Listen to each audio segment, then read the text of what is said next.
Okay. Pinaan sa Baguio Beans, ah. Kamay sa mesa. Times 3 na po ang value. Top 4 answers ang hinahanap natin. Anong karaniwang tanong ng kamag-anak sa isang bagong graduate? Go! Saan ka magtatrabaho? Saan ka magtatrabaho pagka-graduate? Survey. Top answer. Eto na. Ate Gillette, pass or play? Play! Ito, last round, play. Okay. Now, coaching, sorry. Glads, anong karaniwang tanong yung kamag-anak sa isang bagong graduate? Ano ngayon ang balak mo? O ano ngayon? Ano ngayon? Ano ngayon ang Plano balak mo? mo, anak? Parang kaya something like that. Anong plano mo sa buhay? Anong plano mo? Oh. Anong plano mo? Anong plano mo? Anong balak mo? Yes! Thank you. Rancho, ito karaniwang tanong ng kamag-anak dun sa isang bagong graduate. Lalo siguro pag nag-family rin yun, tapos may bagong graduate. Ano yung usually na tanong sa kanya? Ano nga pala yung course mo? Anong po siya? Ano yung tinapos mo? Survey says... Jenny, ano ang karaniwang tanong ng kamag-anak ng isang bagong graduate? Kailan ka mag-work? Survey says... Wala. Meron ba? Ate Gillette, ano karaniwang tanong ng kamag-anak sa isang bagong graduate? Kakasal ka na? Oo. Kakasal kayo ng kasunod, no? O graduate ka na. O, nagkakasal ka na rin?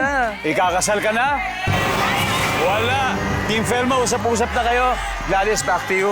One more left. And you have this last chance. Saang school ka nag-graduate? Saan ka graduate? Wala. Okay. Ito, crucial. Kung mali ang sagot natin dito, mananalo sila. So you have to get it right. Tart, ano karaniwang tanong ng kamag-anak sa yung taong bagong graduate na kamag-anak nila, Tart? Ano kaya ito? May honor ka ba? Graduate ka ba with honors, Lexi? Mag-a-abroad ka ba? Renil? Kailan ka mag-aasawa? Miss Nina? The final answer Yes. namin is mag-a-abroad ka ba?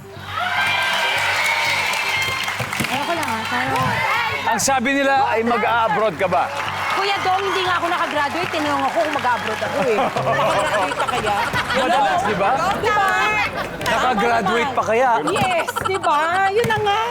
So talaga may basihan. Tignan natin kung nandiyan ba yan. Ang sabi nila ay mag-a-abroad ka ba? Services!